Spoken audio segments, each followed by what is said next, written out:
এমন একটা সময় নাটকটা আমাকে স্টপ করতে বাধ্য হয়েছে যখন সবাই মিলে শুধুমাত্র ভিউ নিয়ে পাগল হয়ে গেল। This is absurd. এটা হতে পারে না। মানে ধরেন অমুক জায়গায় হেডলাইন এত ভিউ হয়েছে, অমুক জায়গায় হেডলাইন এত ভিউ হয়েছে, এটা আসলে মান নির্ণয়ের কোনো কিছু হতে পারে না। সো ইংলিশ লিটারেচারে অনার্স মাস্টার্স করে এসে পড়ালেখা করে এসে এইভাবে নির্ণয় করে যদি করে পরিশ্রমকে, তখন তো কষ্ট লাগবে।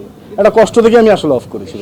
আমাদের ইন্ডাস্ট্রি কালচারের দোষটা আমি দিতে চাই না। আমি যেটা বলতে চাই সেটা হচ্ছে যে অনেক বেশি মার্কেটিং কথাবার্তা এগুলো নিয়ে ব্যস্ত না থেকে আমরা শুধু, আমি তো অভিনেতা, আমি অভিনয়ের জন্য ডেডিকেটলি কি করেছি সেটা নিয়ে আসলে আমাদের ব্যস্ত থাকা উচিত। সো আমি আসলে ওইটুকুই করার চেষ্টা করেছি যে আমি অভিনেতা, আমার এখন এই গল্পের জন্য আমার পুরো পস্টার চেঞ্জ করতে হয়েছে, আমার পুরো লুক সব কিছু চেঞ্জ করতে হয়েছে, মনস্তাত্ত্বিকভাবে চেঞ্জ করতে হয়েছে। কারণ একটা মানুষ যখন স্বাস্থ্য মোটা হয়ে যায়, এবং এটা কিন্তু অনেক ধরনের কারণে হয়, এটা কিন্তু ফান না, ইটস ভেরি সিরিয়াস নোট। তো তখন তার হাঁটা চলা বসা এন্টার পশ্চার গলার ভয়েস সব কিছু কিন্তু চেঞ্জ হয়ে যায়। সেই মানুষটা যখন শুকাতে থাকে তখন কিন্তু তার স্কিন থেকে শুরু করে সব কিছু চেঞ্জ হয়ে যায়।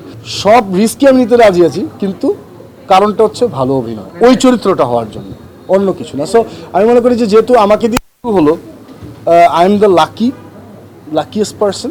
বাট হ্যাঁ, অফকোর্স সেটা আমার সিনিয়রদের থেকেই শেখা। আমি হঠাৎ করে এসে আবিষ্কারে কিছু করিনি, এবং অনেক বছর ধরে আমাদের অনেক গুণী অভিনেতারা আছেন, তাদের কাছ থেকে একটু একটু একটু করে শিখে পথ চলা। তো সো তারা অভিনয়ের জন্য অনেক কিছু করেছেন, তাদেরটা হয়তো সামনে আসেনি, আমারটা সামনে আসার সুযোগ হচ্ছে। এটাই বলি।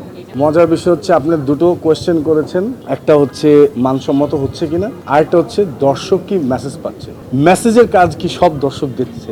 মেসেজ থাকলেও তো মনে করছে এটা বোরিং, সে তো অন্যরকম এন্টারটেনমেন্ট চাচ্ছে। তারপরেও প্রত্যেকে কিন্তু মেসেজ দিয়ে যাচ্ছে। মানে আমি মনে করি মানে সত্যি কথা, সময় যেমনই হোক, প্রত্যেকটা নির্মাতা, প্রত্যেকটা অভিনেতা, ইভেন আপনারা সবাই মিলে যেই পরিশ্রমটা এই ইন্ডাস্ট্রিতে আমরা সবাই দিচ্ছি, এটা তো সৎ প্রয়াস। এটার মধ্যে ভুল হবে, খুনসুটি হবে, অনেক কিছু হবে, কিন্তু ইনটিউশন কিংবা প্রয়াসটা সৎ। সো আমাদের ব্লাডই তো ওয়েব সিরিজ নাই, আমরা তো সিরিয়াল, ডেইলি সোপ, প্যাকেজ নাটক, সিনেমা, এগুলোতে আমরা অভ্যস্ত। সো এটা তো মানে একটা ফাইন লাইন তৈরি হতে কিছুটা সময় দিতে হবে। আমি অফকোর্স এনজয় করছি, কারণ দেখেন, আমি নাটক করে যাচ্ছিলাম কিংবা আমরা সবাই করে যাচ্ছিলাম, কোনো কারেকশন ছিল না। এখন কিন্তু কারেকশন আসছে, তার মানে কি ওনার সবাই কিন্তু দেখছে, দেখে যেটা হওয়া উচিত কিংবা হওয়া উচিত না সেটা কিন্তু পরিষ্কার করে বলছে।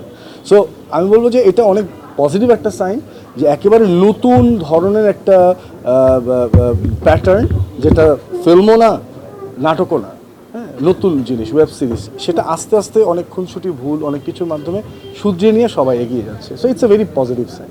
এমন একটা সময় নাটকটা আমাকে স্টপ করতে বাধ্য হয়েছে যখন সবাই মিলে শুধুমাত্র ভিউ নিয়ে পাগল হয়ে গেল। This is absurd. এটা হতে পারে না। মানে ধরেন অমুক জায়গায় হেডলাইন এত ভিউ হয়েছে, অমুক জায়গায় হেডলাইন এত ভিউ হয়েছে, এটা আসলে মান নির্ণয়ের কোনো কিছু হতে পারে না। সো ইংলিশ লিটারেচারে অনার্স মাস্টার্স করে এসে পড়ালেখা করে এসে এইভাবে নির্ণয় করে যদি করে পরিশ্রমকে, তখন তো কষ্ট লাগবে। একটা কষ্ট থেকে আমি আসলে অফ করেছি।